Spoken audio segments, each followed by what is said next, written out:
성우야, 윤서야, 너희 결혼하고 집 사는데 보태라고 1억 5천만 원 입금해 줄게. 같이 은행 가자. 순간 윤서의 표정이 굳었습니다. 미소가 사라졌어요. 성우도 눈치를 보더니 조심스럽게 물었습니다. 엄마, 1억 5천만 원이요? 그래, 집이 2억에 팔렸는데 엄마 아빠도 살아야 하잖니. 그래서 5천만 원은 우리가 쓰고 나머지 1억 5천만 원을 너희한테 주려고. 그때였습니다. 성우가 갑자기 화를 냈어요. 평생 본 적 없는 표정이었습니다. 엄마 아빠가 집 판다고 해서 부동산 시세 알아봤는데 여기 집이 2억 5천만 원 정도던데요? 왜 2억이에요? 저는 당황했습니다. 급하게 팔다 보니까 시세보다 좀 낮게 팔렸어. 그리고 우리도 살아야 하니까 5천만 원은 빼려는 건데 그게 왜 문제니? 옆에 있던 윤서가 한숨을 푹 쉬었습니다. 작게 욕까지 했어요. 아이씨, 윤서가 입을 열었습니다. 목소리가 날카로웠어요. 저는 2억 5천만 원 받는 줄 알고 그 가격에 맞춰서 자동차 계약하고 왔어요. 윤서가 계속 말했어요. 2억 5천만 원짜리 자동차요. 이번에 새로 나온 모델이에요. 그런데 이게 뭐예요? 1억 5천만 원이라니요? 저는 어이가 없었습니다. 저희한테 받을 돈으로요. 이미 차를 샀다고요. 윤서가 짜증스러운 표정으로 계속 말했습니다. 이미 차 계약했는데 취소도 못해요. 어머님 아버님이 책임지세요. 그 5천만 원이라도 주시면 안 돼요? 화를 내는 게 아니라 대놓고 요구하는 투였어요. 저는 어이가 없었습니다. 남편도 굳은 표정으로 앉아 있었죠. 성우가 소리쳤습니다. 엄마, 빨리 그 5천만 원이라도 더 줘요. 2억에 집을 팔았으면 2억을 줘야지 왜 다시 뺏어가요? 이건 제 돈을 뺏는 거예요. 저는 믿을 수가 없었어요. 이게 제가 키운 아들이 맞나 싶었습니다. 평생 아들 위해 살았는데 이런 소리를 듣다니요. 성우야, 그게 무슨 말이니? 우리가 너 주려고 집을 판 건데. 성우는 듣지 않았습니다. 집 팔고 돈 준다고 했으면 그대로 다 줘야죠. 어머니 아버지 마음대로 왜 돈을 빼요? 당장 주세요. 윤서도 가세했습니다. 어머님 아버님, 그렇게 사는 거 아니에요. 돈 준다고 했다가 왜 다시 뺏어가요? 당장 5천만 원이라도 더 주세요. 저는 화가 치밀었습니다. 참고 참았던 게 터져 나왔어요. 우리가 평생 모아서 산 집을 팔아서 주는 건데 고맙다는 말은 안 하고 왜 돈을 더 안 주냐고 하는 거야? 윤서가 비웃듯이 말했어요. 고맙다고요? 2억 5천만 원짜리 집을 2억에 팔아서 1억 5천만 원만 주는데 뭘 고마워해요? 저는 더 이상 볼 수가 없었습니다. 이 모든 일이 어떻게 시작되었는지 그 이야기를 처음부터 들려드릴게요. 이야기 시작 전 무료로 가능한 구독과 좋아요 부탁드려요. 여러분의 작은 관심 하나하나가 제게 큰 힘이 됩니다. 지금 바로 시작합니다. 저는 올해 67살 김정혜입니다. 제 인생을 돌아보면 참 많은 일들이 있었습니다. 그 중에서도 가장 큰 사건의 시작은 남편이 사업을 시작했던 그때부터였어요. 남편은 젊은 시절 꿈이 컸습니다. 가족들에게 부자 아빠가 되고 싶다면서 매일같이 사업 이야기를 했죠. 저는 처음엔 걱정했어요. 우리가 가진 게 별로 없었으니까요. 하지만 남편은 확신에 차 있었습니다. 정혜야, 이번 기회를 놓치면 평생 후회할 것 같아. 동업자도 믿을 만한 사람이고, 이번엔 정말 잘 될 것 같아. 남편의 눈빛이 너무 간절해서 저는 결국 고개를 끄덕였습니다. 그렇게 남편은 우리가 가진 전 재산을 끌어모았어요. 거기다 은행에서 대출까지 최대한 받았습니다. 지금까지 저축한 돈과 집을 담보로 받은 대출금과 친척들에게 빌린 돈까지 모두 사업에 쏟아부었죠. 처음 몇 달은 괜찮았습니다. 남편은 매일 새벽같이 나가서 밤늦게 들어왔어요. 힘들어 보였지만 표정만큼은 밝았습니다. 저는 그 모습을 보며 안심했죠. 그렇게 우리 인생이 달라질 거라고 믿었어요. 사업이 잘 되면 큰 집으로 이사 가고 아들 성우에게도 좋은 것들을 해줄 수 있을 거라 생각했습니다. 남편은 집에 와서도 사업 이야기를 했어요. 어떤 거래처와 계약했다는 둥, 다음 달엔 매출이 2배로 늘어날 거라는 둥 희망찬 이야기들이었습니다. 저도 덩달아 신이 났죠. 아들 성우에게 새 옷을 사줄 생각에 설레기도 했어요. 그런데 어느 날이었습니다. 남편이 새하얗게 질린 얼굴로 집에 들어왔어요. 손이 부들부들 떨리고 있었습니다. 저는 뭔가 심상치 않다는 걸 직감했죠. 남편의 입술도 파랗게 질려 있었어요. 정혜야, 동업자가 잠적했어. 돈을 들고 사라졌다고. 남편의 목소리가 떨렸습니다. 저는 그 순간 온몸에 힘이 빠지는 걸 느꼈어요. 동업자가 도망갔다는 건 모든 책임이 남편에게 넘어온다는 뜻이었습니다. 회사는 순식간에 부도가 났어요. 남편이 대표로 올라가 있었으니 모든 빚이 남편 명의로 쏟아졌습니다. 채권자들의 전화가 하루에도 몇십 통씩 왔어요.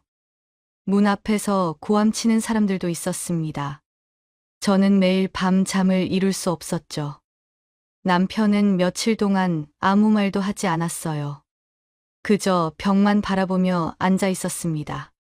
밥도 제대로 먹지 않았어요. 술만 마시고 담배만 피웠습니다. 저도 어떻게 해야 할지 몰랐어요. 위로의 말을 건네도 남편은 반응이 없었습니다. 그저 멍하니 천장만 바라보고 있었죠. 가끔 한숨만 쉬었어요.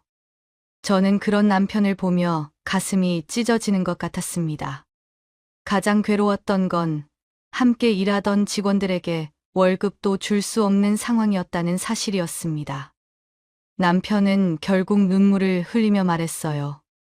정혜야, 우리 집을 팔아야겠어. 직원들한테는 월급을 줘야 해. 그 사람들도 가족이 있잖아. 저는 고개를 끄덕였습니다. 다른 방법이 없었어요. 우리가 살던 집을 팔아서 직원들 월급을 주고 급한 빚부터 갚았습니다. 그래도 남은 빚이 5억이었어요. 천문학적인 숫자였죠. 이자만 해도 한 달에 100만 원이 넘었습니다. 집을 잃은 우리는 갈 곳이 없었습니다. 남편이 어렵게 구한 게 컨테이너 같은 작은 집이었어요. 창문도 작고 벽은 얇았습니다. 겨울엔 춥고 여름엔 더웠죠. 하지만 불평할 처지가 아니었어요. 비가 새는 곳도 있었지만 그나마 비를 피할 수 있는 공간이 있다는 게 감사했습니다. 이사하던 날을 잊을 수 없어요. 짐도 별로 없었습니다. 대부분 팔아버렸거든요.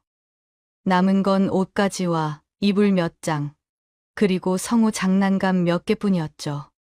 성우는 5살이었는데 어린 나이에도 뭔가 이상하다는 걸 눈치챘는지 울먹였어요. 엄마, 우리 집은?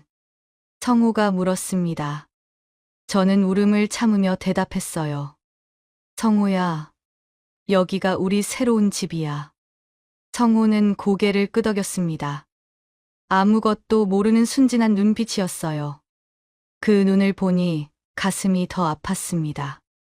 우리가 무너져도 아들만큼은 무너지게 하지 말자. 남편이 제 손을 꼭 잡으며 말했습니다. 저도 남편 손을 꼭 잡았어요. 우리 둘 다 아들 성우를 생각하고 있었습니다. 성우만큼은 이 고통을 모르게 하고 싶었어요. 성우만큼은 당당하게 살게 해주고 싶었습니다. 남편은 다음 날부터 공사장으로 일하러 나갔습니다. 새벽 5시에 일어나서 밤 9시에 돌아왔어요. 저는 식당에서 설거지를 했습니다. 손이 금방 터지고 갈라졌죠. 세제 때문에 손가락에서 피가 나기도 했어요. 밴드를 붙이고 고무장갑을 껴도 물이 스며들어 아팠습니다. 하루하루가 전쟁이었습니다. 아침에 눈을 뜨면 오늘도 버텨야 한다는 생각뿐이었어요. 밥을 먹을 때도 제대로 씹지 못했습니다. 머릿속은 온통 빚 생각뿐이었죠. 이번 달 이자는 어떻게 갚지? 다음 달 생활비는 어떻게 마련하지? 그런 생각만 가득했어요. 저녁에 남편이 돌아오면 같이 앉아 통장을 들여다봤습니다. 얼마가 들어왔고 얼마를 써야 하는지 계산했어요. 항상 나가는 돈이 더 많았습니다. 그럴 때마다 한숨만 나왔죠. 그래도 우리는 포기하지 않았어요. 아들이 있었으니까요. 성우가 자라서 우리보다 나은 삶을 살기를 바랐습니다. 그 희망 하나로 버텼어요. 평생을 그렇게 일했습니다. 쉬는 날이라곤 없었어요. 명절에도 일했고 아플 때도 당연히 일했습니다. 빚을 갚는 일은 끝이 보이지 않았습니다. 매달 이자만 갚아도 벅찼어요. 원금은 거의 줄어들지 않았습니다. 하지만 저희 부부는 아들만큼은 다르게 키우고 싶었습니다.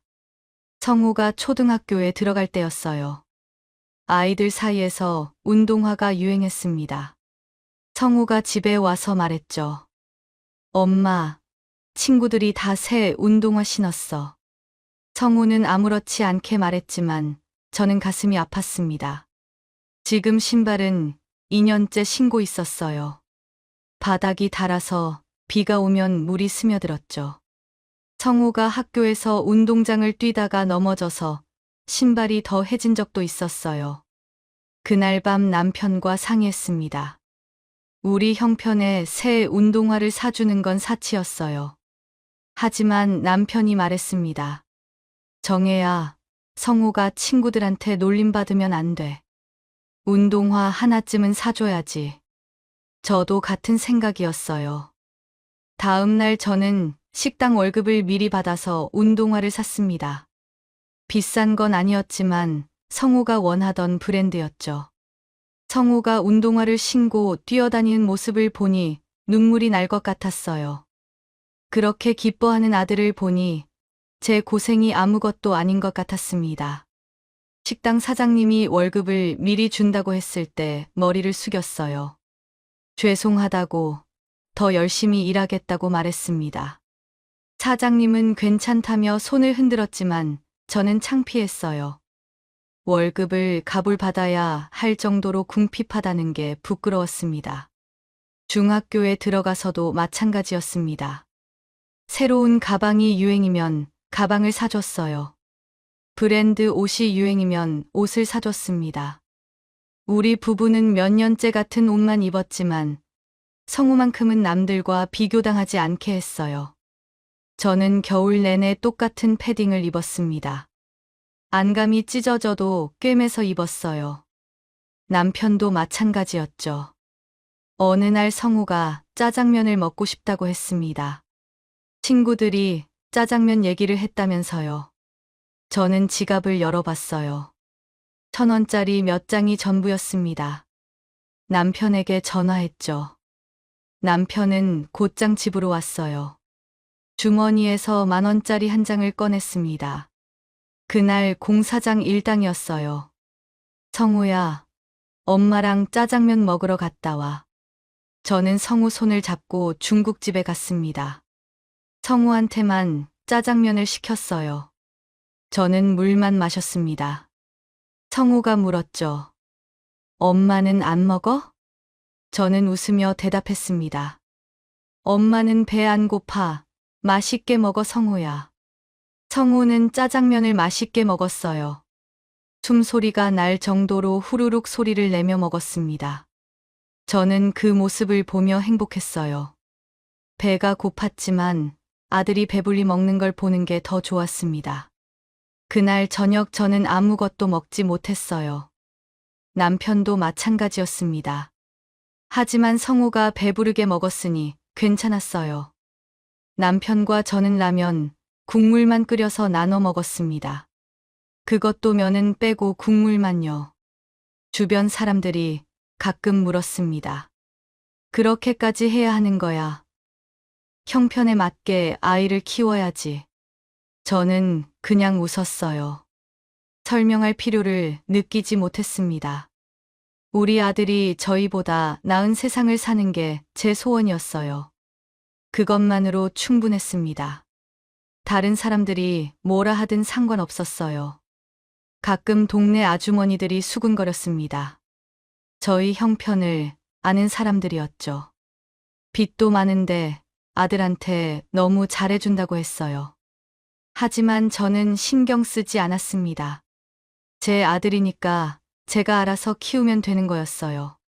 성우가 고등학교 3학년이 됐을 때였습니다. 대학 진학 얘기를 꺼냈어요. 서울에 있는 대학에 가고 싶다고 했죠. 등록금이 만만치 않았습니다. 학기당 400만 원이었어요. 1년이면 800만 원이죠. 저희한테는 큰 돈이었습니다. 하지만 저는 고개를 끄덕였어요. 그래, 가고 싶은 대로 가. 남편도 동의했습니다. 결국 성호가 서울에 있는 대학교에 합격했어요. 저는 너무 기뻐서 울었습니다. 우리 아들이 서울에서 공부한다는 게 자랑스러웠죠. 합격증을 받아든 성호가 환하게 웃던 모습이 아직도 눈에 선해요. 아들 대학 등록금을 위해서 대출을 더 받았어요. 빚이 더 늘었지만 상관없었습니다. 성호가 독립하고 싶다고 했을 때도 말리지 않았어요. 자취방도 구해줬죠. 서울 변두리에 있는 작은 원룸이었습니다. 보증금은 제가 모아둔 돈으로 해결했어요. 월세는 40만 원이었죠. 저희가 냈습니다. 생활비도 달마다 보내줬어요. 대학교 4년이 순식간에 지나갔습니다. 그동안 저희는 쉬지 않고 일했어요. 남편은 몸이 예전 같지 않았습니다. 허리도 아프고 무릎도 아팠죠. 저도 마찬가지였어요. 손목이 아팠습니다. 터널 증후군이라고 했죠. 하지만 참았습니다. 아들이 대학 졸업할 때까지만이라고 생각했어요. 식당에서 몰래 반찬을 싸서 성우 집에 갖다 주기도 했죠. 사장님 몰래 김치나 반찬을 조금씩 싸서 들고 갔어요. 성우가 혼자 살면서 제대로 못 먹을까봐 걱정됐습니다. 주말마다 성우 자취집에 갔습니다. 청소도 해주고 빨래도 해줬어요. 냉장고를 가득 채워주고 왔죠. 성우는 괜찮다고 했지만 저는 가만히 있을 수 없었어요. 아들이 혼자 사는데 엄마가 챙겨줘야죠. 그리고 드디어 그날이 왔습니다. 마지막 빚을 갚는 날이었어요. 은행 앞에서 남편과 마주 섰습니다. 남편 손이 떨리고 있었어요. 정혜야, 이제 끝이다. 진짜 끝이야. 남편이 울었습니다. 저도 울었어요. 저희는 그 자리에서 서로를 끌어안고 한참을 울었습니다. 길거리에서 사람들이 쳐다봤지만 신경 쓰지 않았어요. 얼마나 이날을 기다렸는지 몰라요. 수십 년을 빚에 시달렸습니다. 은행 창구에서 마지막 입금을 했습니다. 통장에 찍힌 잔액은 겨우 몇십만 원이었어요. 하지만 빚이 없다는 게 이렇게 자유로운 거였습니다. 가슴이 뻥 뚫리는 것 같았어요. 이제부터는 우리 인생이야. 남편이 제 손을 꼭 잡았습니다. 저도 남편을 꼭 안았어요. 정말 이제부터는 우리를 위해 살 수 있을 것 같았습니다. 이제 우리도 조금은 편하게 살 수 있을 거라고 생각했죠. 빚을 다 갚고 열심히 돈을 모아서 경기도의 작은 아파트를 샀습니다. 평생 처음으로 제대로 된 집에서 살게 됐어요. 침대도 있고 냉장고도 있고 텔레비전도 있었죠. 소파도 샀습니다. 식탁도 샀어요. 저는 매일 아침 일어나면 이게 꿈인가 싶었습니다. 정말 우리 집이 생긴 거예요. 빚도 없는 우리 집이요. 남편과 저는 매일 저녁 거실에 앉아 텔레비전을 봤습니다. 그런 소소한 행복이 너무 좋았어요. 여보, 우리 이제 행복하자. 남편이 제 손을 잡으며 말했습니다. 그래, 이제 우리 차례야. 하지만 그 평화는 오래가지 못했어요. 성호가 회사에 다닌 지 2년쯤 됐을 때였습니다. 어느 날 성호가 전화를 했어요. 엄마, 이번 주말에 집에 갈게요. 소개시켜줄 사람이 있어요. 목소리가 들떠 있었습니다. 저는 무슨 일인가 싶었죠. 성호는 평소에 집에 자주 오는 편이 아니었거든요. 바쁘다는 핑계로 몇 달에 한 번씩만 왔어요. 저는 가슴이 두근거렸습니다. 혹시 여자친구인가 싶었어요. 성호도 이제 38 뒤였거든요. 결혼할 나이가 됐어요. 주변에서도 언제 장가 가냐고 물어봤죠. 드디어 주말이 됐습니다. 저는 아침 일찍 일어나 집을 청소했어요. 먼지 하나 없이 깨끗하게 닦았습니다. 밥도 정성껏 차렸죠. 초인종이 울렸습니다. 저는 긴장됐어요. 심장이 빨리 뛰었죠. 문을 열자 성호가 서 있었습니다. 그 옆에 여자가 한 명 있었어요. 성호가 여자를 데리고 왔습니다. 첫인상이 참 좋았어요. 예의 바르고 말투도 부드러웠습니다. 옷차림도 단정했고 화장도 깔끔하게 했어요. 어머니, 처음 뵙겠습니다. 이윤서라고 해요. 윤서는 공손하게 인사했습니다. 제가 준비한 음식을 먹으면서도 계속 칭찬했어요. 어머님, 이거 정말 맛있어요. 어떻게 이렇게 맛있게 만드세요? 저는 웃으며 대답했습니다. 많이 먹어. 더 있으니까. 윤서가 성우를 보며 웃었어요. 오빠, 어머님 요리 솜씨 대단하시다. 나도 배워야겠어. 성우도 웃었습니다. 저는 그 모습을 보며 흐뭇했어요. 정말 잘 어울리는 커플이었죠. 저는 기분이 좋았습니다. 아들이 좋은 여자를 만났구나 싶었어요. 남편도 흡족한 표정이었죠. 윤서는 식사 후에 설거지를 도와주겠다고 했어요. 저는 손사래를 쳤지만 윤서는 저를 밀어내고 설거지를 했습니다. 어머니, 제가 할게요. 편히 앉아 계세요. 윤서의 배려에 저는 감동했어요. 요즘 젊은 사람들이 이렇게 예의 바른 경우가 드물거든요. 식사가 끝나고 차를 마시며 얘기했어요. 성우가 조심스럽게 입을 열었습니다. 엄마, 아빠, 저희 결혼하려고 해요.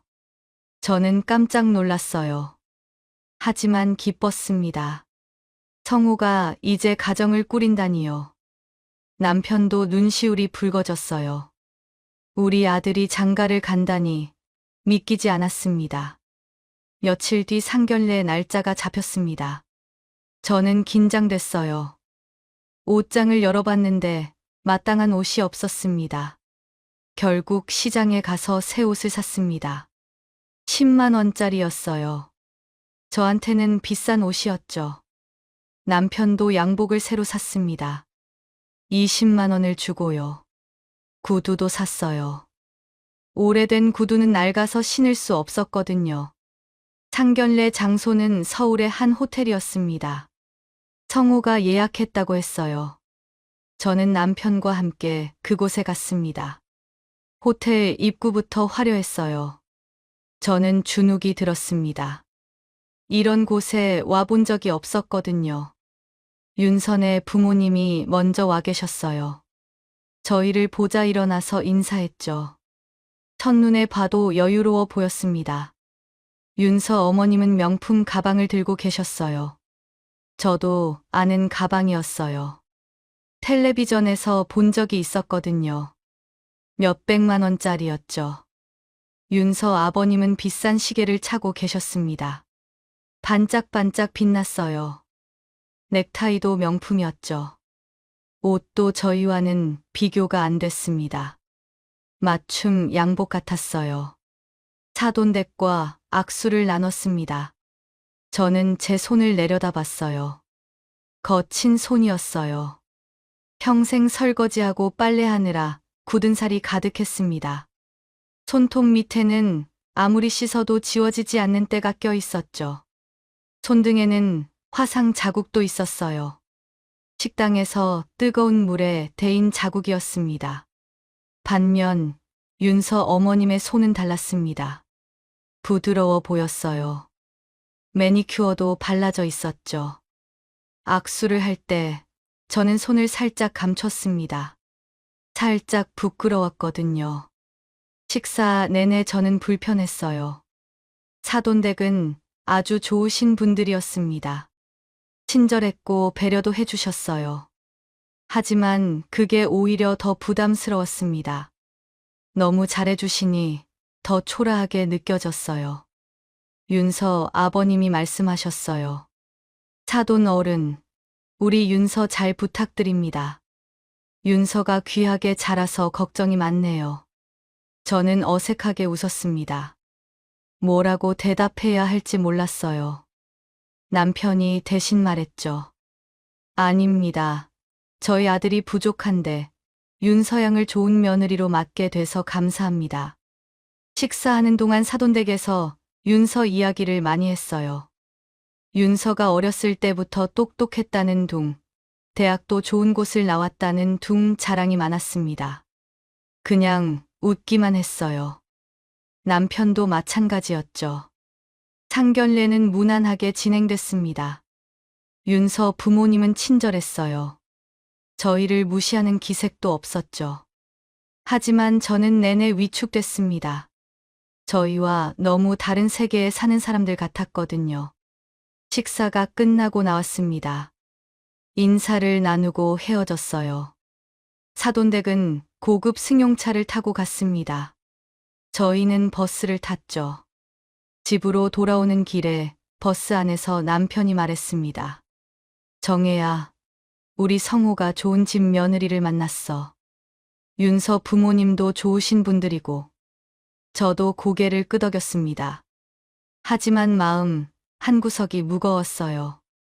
사돈댁과 우리의 차이가 너무 컸습니다. 옷차림도, 손도, 말투도 달랐어요. 그분들은 여유로웠고 저희는 늘 쫓기듯 살았습니다. 그날 밤 잠이 오지 않았습니다. 우리가 성우에게 해줄 수 있는 게 뭘까 생각했어요. 저희는 가진 게 별로 없었습니다. 지금 살고 있는 집 하나가 전부였죠. 그 집마저 작고 오래된 아파트였어요. 사돈댁 집과는 비교도 안 될 거예요. 남편도 잠을 못 이루는 것 같았습니다. 천장만 바라보고 누워 있었어요. 저는 남편 손을 잡았습니다. 남편도 제 손을 꼭 잡았어요. 우리는 말없이 손만 잡고 있었습니다. 상견례가 끝나고 며칠 뒤였습니다. 저는 남편에게 조심스럽게 말을 꺼냈어요. 여보, 성우 결혼하는데 우리가 집이라도 해줘야 하는 거 아닐까? 남편도 같은 생각이었던 것 같았습니다. 한숨을 쉬며 말했죠. 나도 그 생각했어. 근데 우리가 모아놓은 돈이 어디 있어? 우리가 가진 거라곤 이 집밖에 없잖아. 저희가 사는 집은 경기도의 작은 아파트였어요. 빚을 다 갚고 나서 간신히 산 집이었습니다. 평수도 작고 오래됐지만 저희에겐 소중한 공간이었죠. 이 집을 사기 위해 몇 년을 더 일했어요. 며칠 동안 고민했습니다. 밤마다 남편과 이야기했어요. 결론은 하나였습니다. 이 집을 팔아서 성우에게 주자는 거였죠. 다른 방법이 없었어요. 저희가 줄 수 있는 건 이것뿐이었습니다. 성우를 집으로 불렀습니다. 성우가 왔을 때 저는 조심스럽게 물었어요. 성우야, 너 결혼 자금 얼마나 있니? 성우가 머뭇거리며 대답했습니다. 엄마, 저 돈 많이 못 모아서 3천만 원 정도밖에 없어요. 근데 윤선의 집안이 돈이 많아서 걱정 안 해도 돼요. 그 말을 듣는 순간 가슴이 답답했습니다. 더 미안해졌어요. 사업 실패로 생긴 빚을 갚느라 성우에게 좋은 환경을 만들어주지 못했습니다. 결혼도 당당하게 시킬 수 없다는 게 너무 죄스러웠어요. 다른 부모들은 아들 결혼시킬 때 집도 사주고 차도 사준다는데 저희는 아무것도 해줄 게 없었습니다. 저는 남편을 쳐다봤습니다. 남편도 저를 봤어요. 우리는 눈빛으로 대화를 나눴습니다. 이게 맞는 거라고, 우리가 할 수 있는 일이라고요. 성호야, 엄마 아빠가 해줄 수 있는 게 별로 없구나. 정말 미안하다. 성호가 손을 저었어요. 그게 무슨 말씀이세요? 이만큼 키워주신 것만으로도 감사하죠. 저는 눈물이 날 것 같았습니다. 하지만 참았어요. 입을 열었습니다. 우리가 이 집을 팔아서 너한테 결혼 자금으로 주려고 해. 성호가 깜짝 놀랐습니다. 엄마, 안 돼요. 이거 엄마 아빠한테 남은 게 이것뿐인데 어떻게 제가 이걸 받아요? 성호가 손사래를 쳤어요. 하지만 저는 단호했습니다. 괜찮아. 이거라도 해줄 수 있어서 엄마는 기분 좋아. 우리 아들 결혼하는데 이 정도는 해줘야지. 남편도 거들었습니다. 성호야, 아빠 말 들어. 이게 우리가 너한테 줄 수 있는 전부야. 우리 마음이니까 받아. 성호는 눈시울을 붉혔습니다. 한참을 망설이다가 고개를 끄덕였어요. 고마워요, 엄마 아빠. 그럼 감사히 받을게요. 평생 잊지 않고 나중에 꼭 보답할게요. 성호가 돌아간 뒤 저희 부부는 서로를 바라봤습니다. 남편이 제 손을 잡았어요. 정혜야, 우리가 잘 결정한 거지? 저는 고개를 끄덕였습니다. 조금이라도 아들 인생에 도움을 줄 수 있다는 게 다행이었어요. 부모로서 해줄 수 있는 마지막 선물이라고 생각했습니다. 다음 날부터 집을 정리했습니다. 부동산에 바로 매물을 내놨어요. 생각보다 빨리 팔렸습니다. 2억이었어요. 시세보다 5천만 원 낮은 가격이었지만 급하게 팔다 보니 어쩔 수 없었죠. 부동산 중개인은 조금만 기다리면 더 받을 수 있다고 했지만 저희는 서둘렀어요. 성호 결혼 날짜가 정해져 있었거든요. 계약금을 받고 나서 생각했습니다. 2억을 다 주면 저희가 살 곳이 없었어요. 노후도 준비해야 했습니다.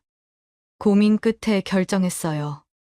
5천만 원은 저희가 쓰고 1억 5천만 원을 성우에게 주기로요. 5천만 원이면 작은 집 하나는 구할 수 있을 거라 생각했습니다. 남편과 상의했을 때 남편도 동의했어요. 그래, 우리도 살아야지. 5천만 원이면 작은 집 하나는 구할 수 있을 거야. 저는 안도했습니다. 남편도 같은 생각이어서 다행이었어요. 드디어 아들한테 뭔가 해줄 수 있다는 사실이 너무 기뻤습니다. 평생 빚에 시달리느라 제대로 해준 게 없었는데 이제라도 도와줄 수 있다니요. 근데 그게 잘못된 선택인 줄은 그때 몰랐습니다. 우리의 선의가 얼마나 큰 상처로 돌아올지 몰랐어요. 며칠 후 성우와 윤서를 집으로 불렀습니다. 돈을 주려고요. 저는 아침부터 설렜어요. 어떤 표정을 지을까 궁금했죠. 초인종이 울렸습니다. 문을 열자 성우와 윤서가 서 있었어요. 윤서가 밝게 웃으며 인사했습니다. 저희는 거실에 다 같이 앉아서 차를 마시며 성우와 윤서에게 이야기했습니다. 성우야, 윤서야, 너희 결혼하고 집 사는데 보태라고 1억 5천만 원 입금해 줄게. 같이 은행 가자. 순간 윤서의 표정이 굳었습니다. 미소가 사라졌어요. 성우도 눈치를 보더니 조심스럽게 물었습니다. 엄마, 1억 5천만 원이요? 저는 의아했어요. 그래, 집이 2억에 팔렸는데 엄마 아빠도 살아야 하잖니. 그래서 5천만 원은 우리가 쓰고 나머지 1억 5천만 원을 너희한테 주려고. 그때였습니다. 성우가 갑자기 화를 냈어요. 평생 본 적 없는 표정이었습니다. 엄마 아빠가 집 판다고 해서 부동산 시세 알아봤는데 여기 집이 2억 5천만 원 정도던데요. 왜 2억이에요? 저는 당황했습니다. 급하게 팔다 보니까 시세보다 좀 낮게 팔렸어. 그리고 우리도 살아야 하니까 5천만 원은 빼려는 건데 그게 왜 문제니? 옆에 있던 윤서가 한숨을 푹 쉬었습니다. 작게 욕까지 했어요. 아이씨. 윤서가 입을 열었습니다. 목소리가 날카로웠어요. 저는 2억 5천만 원 받는 줄 알고 그 가격에 맞춰서 자동차 계약하고 왔어요. 저는 귀를 의심했습니다. 지금 무슨 소리를 하는 거죠? 윤서가 계속 말했어요. 2억 5천만 원짜리 자동차요. 이번에 새로 나온 모델이에요. 그런데 이게 뭐예요? 1억 5천만 원이라니요? 저는 어이가 없었습니다. 저희한테 받을 돈으로요. 이미 차를 샀다고요. 저희 부부가 평생 모아도 살 수 없는 차를 계약했다고 했습니다. 윤서가 짜증스러운 표정으로 계속 말했습니다. 이미 차 계약했는데 취소도 못해요. 어머님, 아버님이 책임지세요. 그 5천만 원이라도 주시면 안 돼요? 화를 내는 게 아니라 대놓고 요구하는 투였어요. 저는 어이가 없었습니다.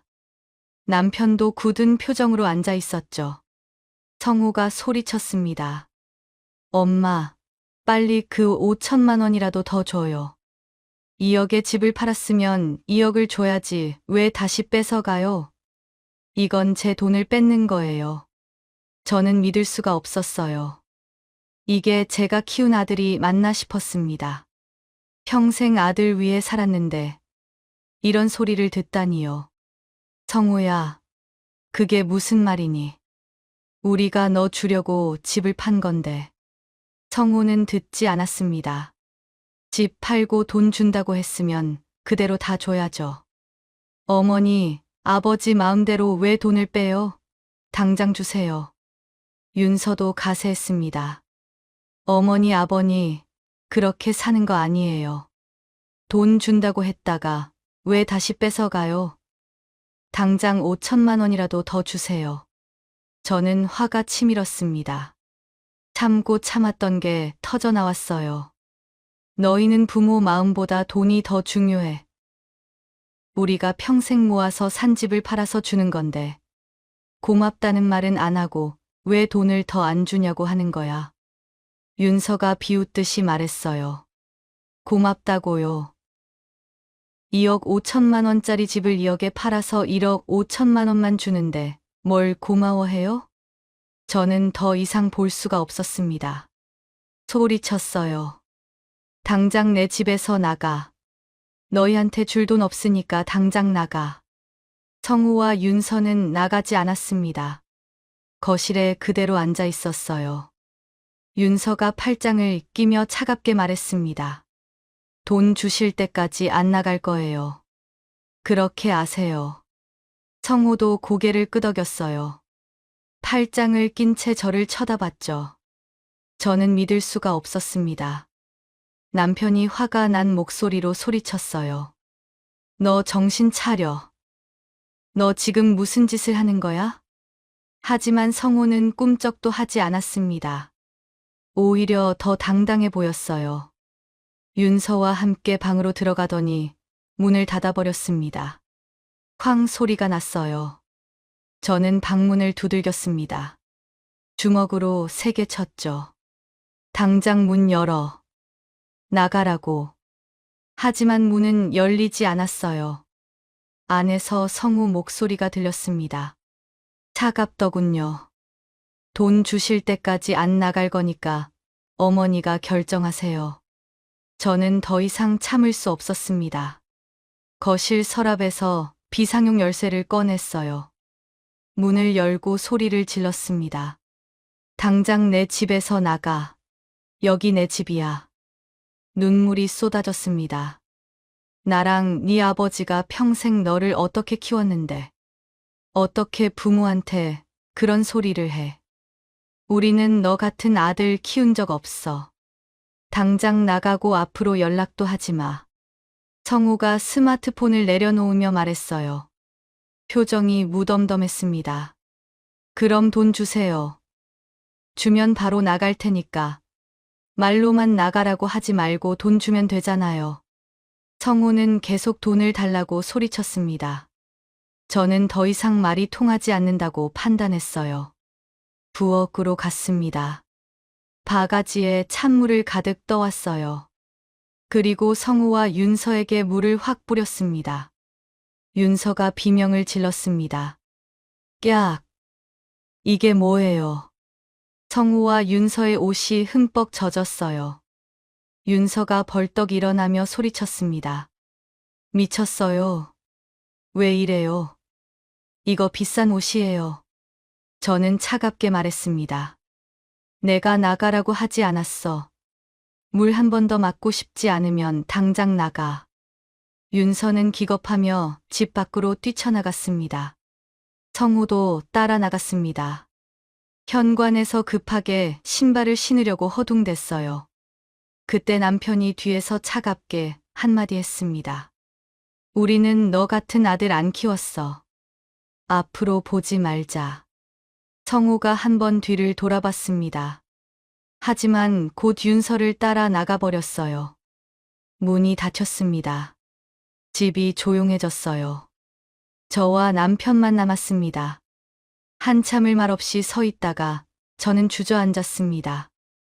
눈물이 멈추지 않았어요. 우리가 아들을 잘못 키웠어. 평생 빚 갚는다고 돈만 벌고 제대로 옆에 있어주지도 못해서 이렇게 된 거야. 다 내 책임이야. 남편이 제 옆에 앉았습니다. 아니야. 다 내 탓이야. 내가 사업만 안 했어도 이런 일 없었어. 우리는 밤새 울었습니다. 서로를 탓하고 자신을 탓했어요. 세상이 무너지는 것 같았습니다. 평생 아들 위해 살았는데 이런 결과를 마주하게 될 줄은 몰랐어요. 해가 떴습니다. 저는 잠을 한숨도 자지 못했어요. 남편도 마찬가지였습니다. 눈이 퉁퉁 부어 있었어요. 아침을 먹지 못했어요. 입맛이 없었습니다. 그저 멍하니 앉아 있었죠. 어젯밤 일이 계속 떠올랐어요. 성우가 소리치던 모습, 윤서가 화내던 모습이 눈앞에 아른거렸습니다. 그렇게 며칠이 지났습니다. 성우한테서 연락이 없었어요.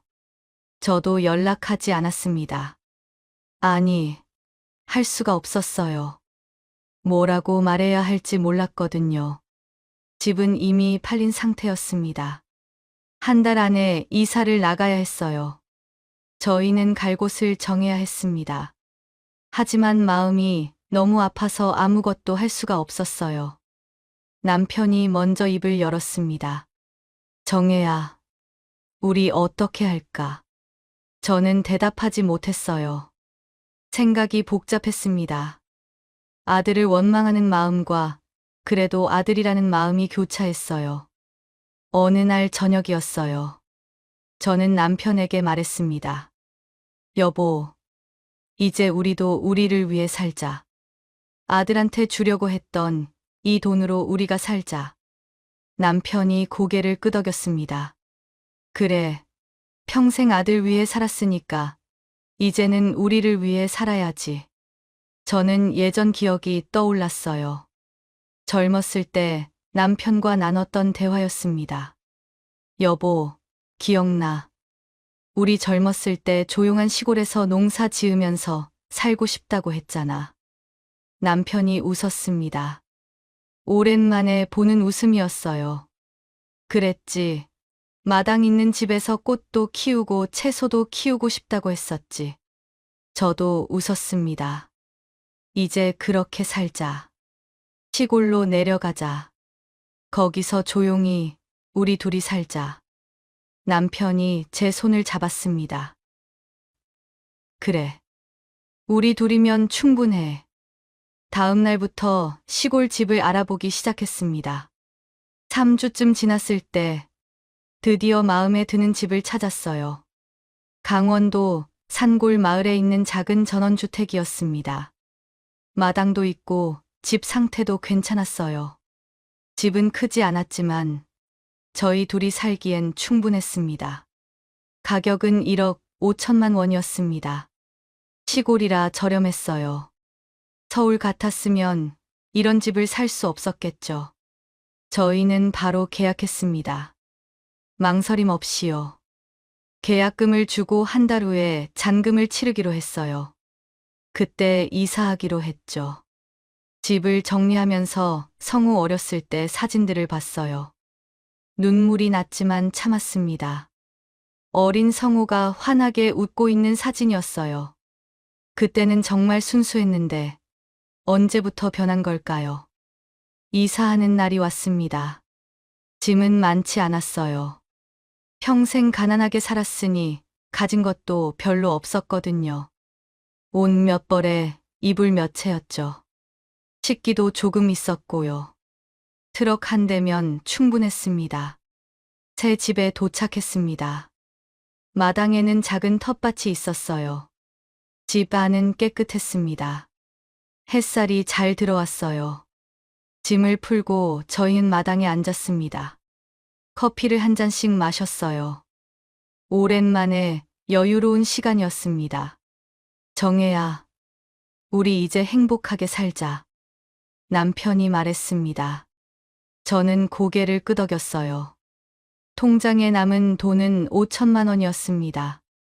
집값을 제하고 남은 돈이었어요. 빠듯하게 쓰면 2년은 버틸 수 있는 돈이었어요.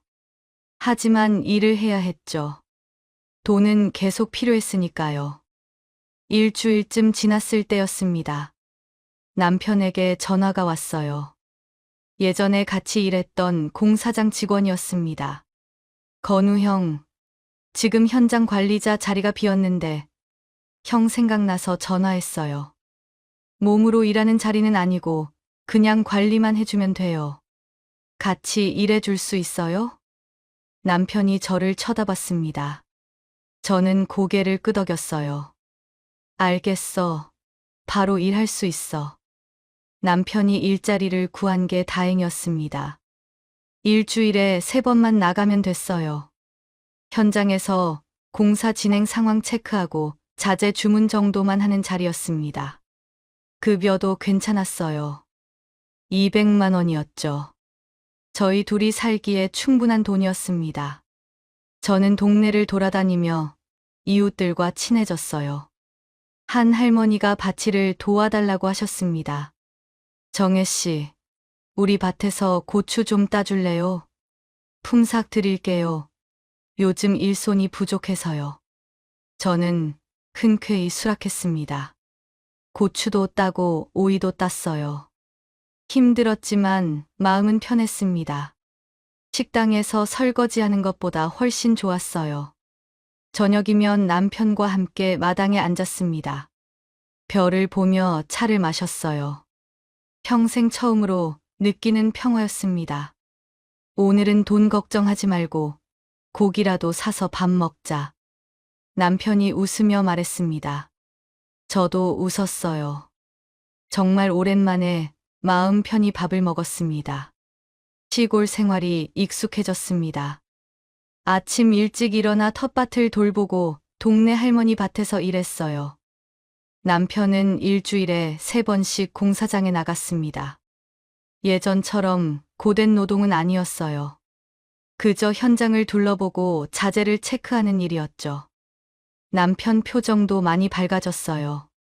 저녁이면 둘이 마당에 앉아 하루를 돌아봤습니다. 별것 아닌 일상이었지만 행복했어요. 어느 날 남편이 말했습니다. 정혜야, 평생 이렇게 살고 싶다. 조용하고 평화롭고. 저도 같은 생각이었습니다. 나도 그래. 평생 돈 걱정, 빚 걱정만 하다가 이제야 좀 숨통이 트이는 것 같아. 동네 사람들도 좋았습니다. 서로 반찬을 나누어 먹고 농작물도 나눴어요. 도시에서는 느낄 수 없던 정이었습니다. 옆집 할머니가 김치를 담그면 나눠주셨고, 저도 반찬을 만들면 나눠드렸어요. 저희는 조금씩 이 마을의 일원이 되고 있었습니다. 서울에서의 삶은 점점 멀어졌어요. 이제는 이곳이 진짜 우리 집 같았습니다. 가끔은 성우 생각이 났습니다. 하지만 마음이 흔들리지 않았어요. 이제는 우리 삶이 더 중요했습니다. 성우는 성우대로 살겠죠. 저희는 저희대로 사는 거예요. 시골로 내려온 지 6개월쯤 지났을 때였습니다. 어느 가을날이었어요. 저는 마당에서 빨래를 널고 있었습니다. 햇살이 따사로웠어요. 그때 주머니에서 전화가 울렸습니다. 꺼내서 보니 낯선 번호였어요. 받을까 말까 망설이다가 받았습니다. 여보세요? 전화기 너머로 울음소리가 들렸습니다. 익숙한 목소리였어요. 엄마. 성우였습니다. 6개월 만에 듣는 아들 목소리였어요. 저는 가슴이 철렁했습니다. 하지만 평정심을 유지했어요. 왜 전화했니? 저는 차갑게 물었습니다. 성우가 훌쩍이며 말했어요.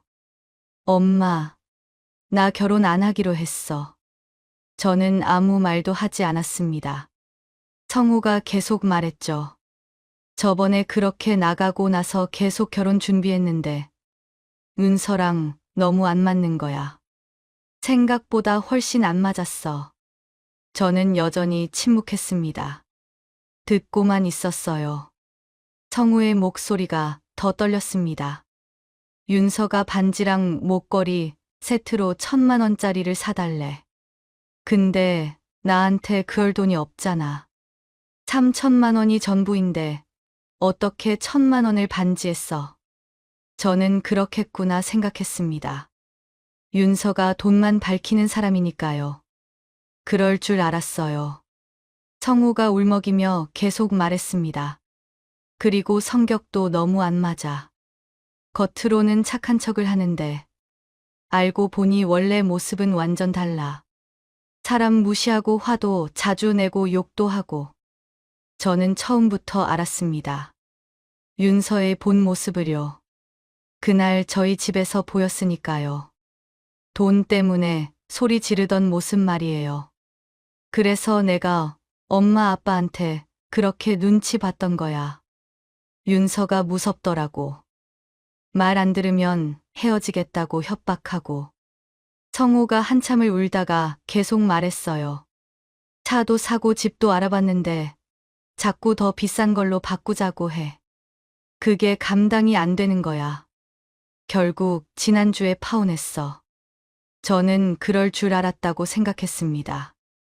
그 결혼은 처음부터 잘못됐었어요. 돈으로만 맺어진 관계였으니까요. 저는 침묵했습니다. 성우가 다급하게 물었어요. 엄마, 지금 어디서 살고 계세요? 제가 거기로 갈게요. 엄마, 아빠 보고 싶어요. 그 순간 저는 단호하게 말했습니다. 오지 마.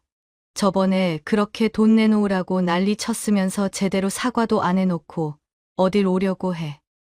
성우가 울먹였습니다. 엄마 죄송해요. 내가 정말 잘못했어. 엄마 아빠한테 그렇게 할 게 아니었어. 지금 생각하면 정말 미친 짓이야. 저는 말을 이었습니다. 근데 이미 늦었어. 나는 지금 삶이 너무 좋아. 그러니까 앞으로 찾지 마. 지금 내가 어디 있는지, 어떻게 살고 있는지 알려줄 마음이 없어. 엄마, 제발요. 한 번만요. 성우가 애원했지만 저는 흔들리지 않았습니다. 예전 같았으면 금방 마음이 약해졌을 거예요. 하지만 이제는 달랐습니다. 너는 너가 알아서 살아. 이제 너 문제는 너가 해결해. 엄마 아빠는 이제 엄마 아빠 인생을 살 거야. 엄마. 성우가 다시 불렀지만 저는 전화를 끊었습니다. 손이 떨렸어요. 하지만 후회되지 않았습니다. 이게 맞는 일이라고 생각했어요. 남편이 마당으로 나왔습니다. 누구 전화였어? 저는 잠시 망설이다 대답했습니다. 성우. 남편의 표정이 굳었습니다. 뭐래? 저는 전화 내용을 간단히 설명했어요. 남편이 한숨을 쉬었습니다. 그래, 잘했어. 이제 우리 인생이야. 저는 고개를 끄덕였습니다. 남편과 저는 서로를 바라봤어요. 그날 저녁 저희는 마당에 앉아 차를 마셨습니다. 달이 밝았어요. 가을 달은 유난히 밝더라고요. 정혜야, 후회 안 해. 남편이 조심스럽게 물었습니다. 저는 잠시 생각하다 대답했어요. 응, 후회 안 해. 평생 아들을 위해 살았잖아. 이제는 우리 차례야. 남편이 웃었습니다. 그래, 우리 차례지. 저는 하늘을 올려다봤습니다. 별이 하나둘씩 뜨기 시작했어요. 서울에서는 볼 수 없던 별들이었죠. 수없이 많은 별들이 하늘을 가득 채웠습니다. 저는 그 별들을 바라보며 생각했습니다. 평생을 남을 위해 살았습니다.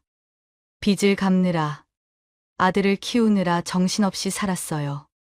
제 인생은 없었습니다. 제가 뭘 좋아하는지도 몰랐어요. 그저 살아남기에 급급했습니다. 하지만 이제는 달라졌어요. 이제는 저를 위해 살고 있습니다. 남편과 함께요. 아침에 일어나면 오늘 뭘 할까 생각하는 게 즐거워요. 텃밭을 돌볼까, 마을 할머니들과 수다를 떨까. 그런 소소한 고민이 행복합니다.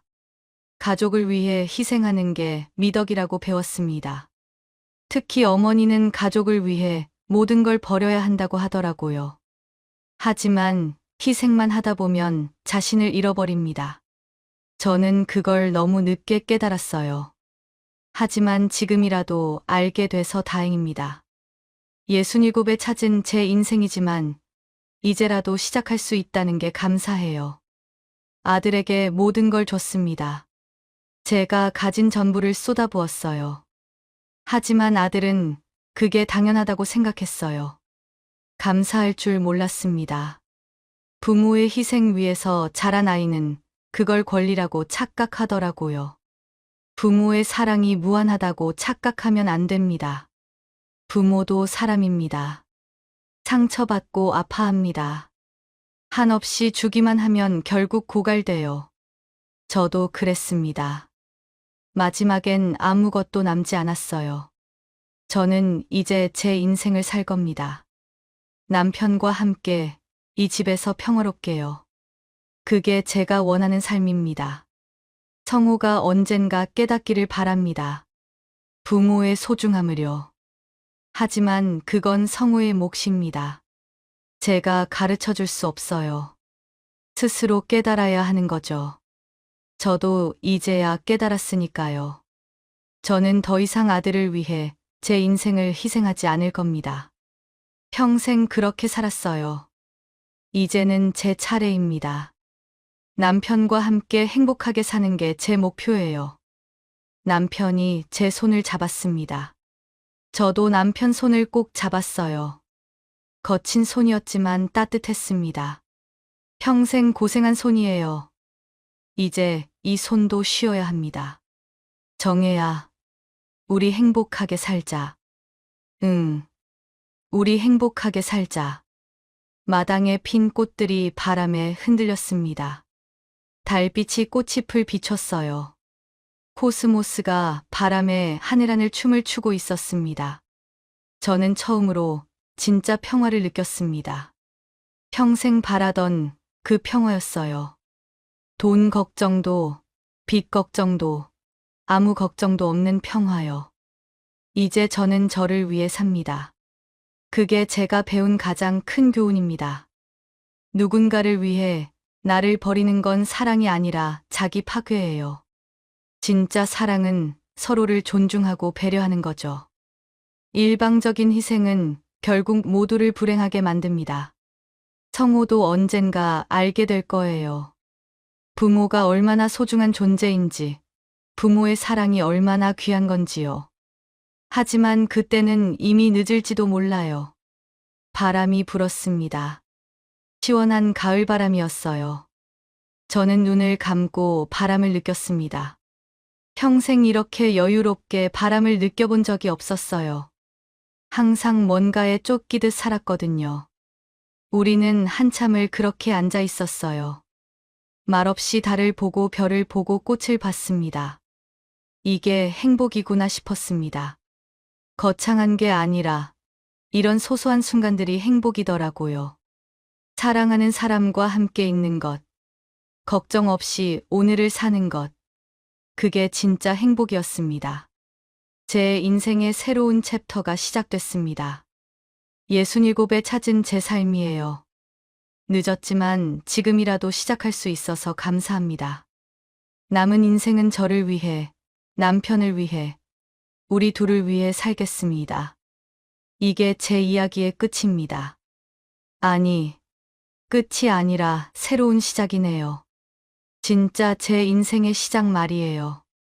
지금까지 이야기 들어주셔서 감사합니다. 구독과 좋아요 부탁드려요. 여러분의 작은 관심 하나하나가 제게 큰 힘이 됩니다.